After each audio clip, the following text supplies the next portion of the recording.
Pernah nggak sih sebagai orang tua baru, kita semua pasti kepikiran satu hal. Kapan ya anak saya mulai ngomong? Rasanya tuh campur aduk antara penasaran, gak sabar, kadang sedikit cemas juga. Wajar banget kok. Nah, ini dia pertanyaan utamanya. Anakku perkembangannya udah bener belum ya? Tenang, Anda nggak sendirian. Dalam bahasan singkat kali ini, kita akan coba bedah bareng-bareng pertanyaan itu dengan panduan yang jelas dari ahlinya langsung, terapis wicara Dina Amidea.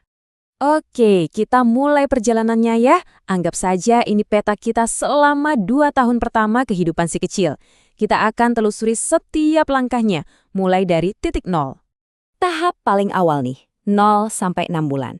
Yang paling penting untuk kita ingat, komunikasi itu udah dimulai jauh sebelum kata pertama keluar loh. Inilah fondasi dari segalanya. Dan ini dia tonggak pencapaian pertamanya, babbling atau mengoceh. Mungkin kedengarannya cuma kayak suara-suara acak aja ya, tapi sebenarnya ini tuh momen luar biasa. Disinilah bayi Anda seolah jadi ilmuwan suara kecil. Dia lagi bereksperimen sama pita suaranya, melatih otot mulut, dan membangun dasar untuk setiap kata yang bakal dia ucapkan nanti.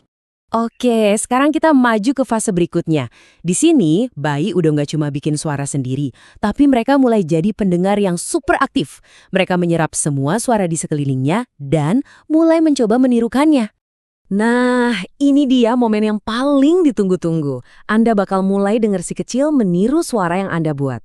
Proses meniru ini penting banget, karena ini yang membentuk jalur-jalur bahasa di otaknya. Terus, muncullah keajaiban itu.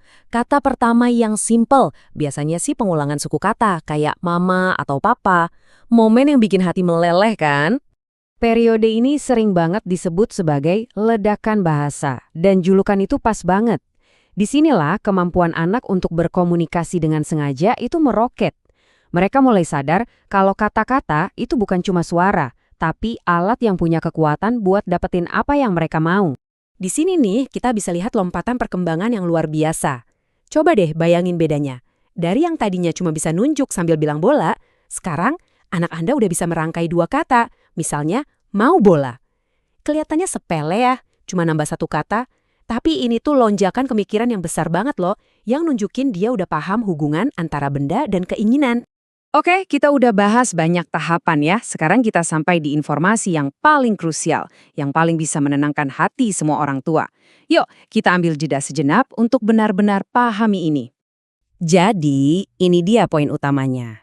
Semua tahapan yang kita bahas tadi itu adalah panduan ya, bukan sebuah perlombaan.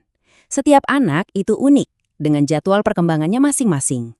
Memahami ini aja udah bisa banget mengurangi kecemasan kita. Jadi, kapan kita perlu sedikit lebih waspada? Bukan kalau anak Anda telat beberapa hari atau minggu dari jadwal. Tapi kalau Anda merasa perkembangannya kok nggak ada kemajuan sama sekali dalam rentang usia itu. Ingat, ini tujuannya bukan untuk panik, tapi untuk jadi orang tua yang proaktif dan cari dukungan. Dan kalau Anda merasa butuh masukan, ini dia para ahlinya. Anda bisa mulai dari dokter anak atau dokter keluarga, atau bisa juga langsung konsultasi dengan terapis wicara. Ingat ya, mencari bantuan itu adalah pilihan yang positif dan sangat mendukung. Sebagai penutup, mari kita renungkan ini.